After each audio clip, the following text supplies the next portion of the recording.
Yo, Sanjay Uchiha here, people, bringing you a major Dragon Ball news release, I guess, or update rather. So today on Twitter, I believe Herms posted a link, which links back to the Kanzenshu site, which is a major source for Dragon Ball information. You should check that out. I'll leave the link to this page in the description below, so check that out for yourself if you want.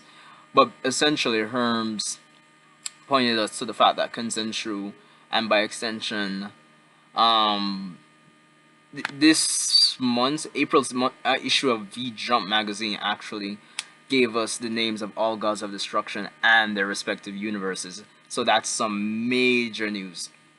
So let's actually get into the article itself. Of course, credit goes to Herms98 on Twitter as well. Check him out. So the article reads: Dragon Ball Super God of Destruction names revealed in April 2017 V Jump issue. Next week's forthcoming April 2017 issue of Shueisha's V Jump magazine in Japan is set to reveal the remaining names of all 12 Gods of Destruction characters from the Dragon Ball Super series, expanded on a concept that began in 2013 theatrical film Dragon Ball Z Battle of Gods, who I'm pretty sure everybody's seen already, and has continued into the new television series Universal Survival Arc. Character designs have been handled both by original author Akira Toriyama, as well as Toyo Taro, the illustrator for the Dragon Ball Super comicalization that also runs monthly in V Jump. So let's get into it, people. So here we go. Universe 1's God Destruction, Ivan, or Iwan, or however you want to pronounce it, designed by Toyo Taro, interesting. Its presumed name pun is wine. And I kind of went over these already before I started the video. It seems most of them are continuing the trend of being puns on liquor or beer or wine. For example, beer as beer, champa, champagne. So let's continue. Universe 2, Zeres, Heles, however you want to pronounce it, designed by Akira Toriyama and Toyo Taro. Of course, her name's a pun on either sherry, which is fortified wine from Jerez. I'm sorry if I didn't pronounce that right, which is from Spain, or Helles, a German pale Jaeger. So both Jerez and Helles are spelled in Japanese as the same thing, apparently, which is interesting. We have Moscow, which is a pun on Moscow Mule, a cocktail of vodka, ginger beer, and lime juice. So, as you can see here, people, it's really going that way in terms of all of these gods being puns on liquor or alcoholic beverages, essentially. Cotela, which is obviously tequila. We have Universe 5, Arak. Universe 6, we know 6 and 7 is champagne beers already. We have Universe 8, Liquor, Toyotaro, obvious pun there. We have Sidra, which we saw in episode 78. Spanish version of Sidra, spelled in Japanese as that. We have 10, which is Rumish.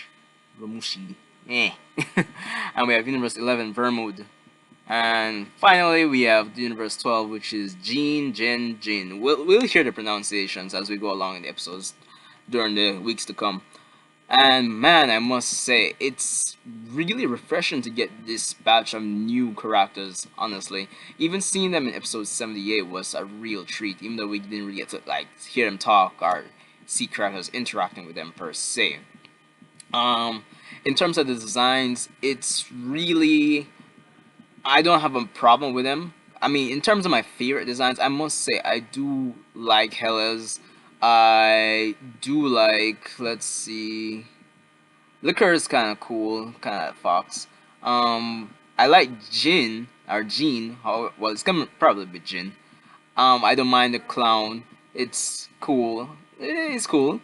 I mean, the elephant, Sidra, Rumish, however you pronounce it, god damn it.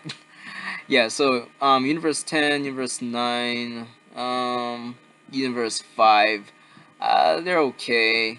And Moscow and Katila, they're okay. They're I think they're above passable. They do well in terms of they blend with the type, I guess, the type of artist that Toriyama is, in terms of the whole, I guess, atmosphere or vibe Dragon Ball has at its heart, which is comedy. It's a comedy action adventure, so yeah, it should be fun. I think it's really when we hear these characters interacting with other characters that their true merits will come to the surface. So there's that. And of course, a lot of people would be concerned about the strength of these characters. I think there will be some gods that will be stronger than others, but I don't think there'll be a major difference between all 12 of them. So there's that. I'll leave the link to the page so you can actually look at this yourself as well. So look out for that. In other news apart from this, which was the main news, but on Herm's feed earlier this week, actually, I think I mentioned earlier that Hellas was the first god of destruction that was revealed this week. But earlier in that same post I'm referring to, it was not only Hellas but a fighter from Universe 11, which you're seeing on screen right now. Let's see design for them. Alright, the description that Herms translated is as follows: Universe 11 Warriors Topo. He's the leader of the hero team Pride Troopers, the Guardians of Peace in Universe 11. Which, of course, he's in the same outfit as this guy that we see Goku fighting in the opening. So it's safe to assume that the mysterious Red Warrior is part of the Pride Troopers as well. Um, it reads as follows: a hot-blooded and gigantic warrior of justice. He's so strong that he's even been scouted as a candidate for the next God of Destruction. So we know, based on that, he's he's gonna be at least on the same level as Goku and Vegeta, at least I'd say. But it could be a case that the guy we see in the opening fighting Goku might be stronger. Who knows?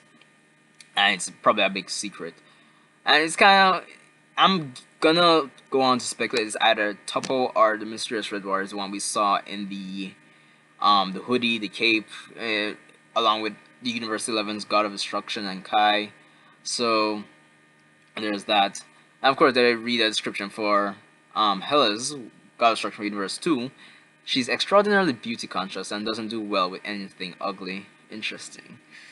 Kind of reminds me of Vega from Street Fighter. Like, if you've watched well, yeah, basically. So that's interesting. And it's cool to note that they released information on two characters, one from Universe 2 and 11, which, if you remember, these would be twin universes, which, every two universes that add up their numbers, which add up to 13, will be twin universes, I believe. Yeah. So there's that. So it's interesting to see that it's just something to keep note of. And of course, I'm looking forward to the interactions between characters from Universe 2 and 11. So there's that. Finally, I must say, the last thing that we got here is just some information on Gohan. I guess you could say promises from Toei. I don't want to say by extension Toriyama because it's kind of sketchy where that's concerned. All right. So Super Scoop 2, Gohan's Awakens. This time Gohan is super serious. These design images we secretly obtained show Ultimate Gohan. Oh, sorry. Yeah, with his dormant power unlocked. You can just tell by looking that he's on a different level. The strong Gohan of old who surpassed his father has returned. And of course, they make mention of mysterious warriors from various universes, as we can see here in this pic. So, if you look onto the right, we can see that Gohan, as predicted, it's obvious at this point, yes, after the preliminaries, will be training back to, I guess, his prime, even though it's been hinted in Super that he didn't really decline per se in terms of strength. But I did talk about this in my video yesterday where Gohan's concerned that may have been just a ploy by Toei and Toei only, and not Toriyama and Toyotaro. So it's kind of sketchy. Of course, we see here we have the mysterious Red Warrior, the Teletubby that Vegeta fights in the opening, and we have the female Brawly that is yet to receive a name, but based on the design, she doesn't look bad. I actually like the design, simplistic but effective. Of course, I'm going to go into assume that she has two different forms: a regular Super Saiyan form and the more muscular one that's reminiscent of the legendary Super Saiyan. So yeah, there's that, people. So let me know what you think about all this information. I'll leave the link to the page of the Gods of Destruction in the link below, in the description below. Sorry, and that's essentially it. So If you haven't subscribed, subscribe, share this video out, spread the news, spread the hype. Sanjay Uchiha, people, and I'll see you in the next one.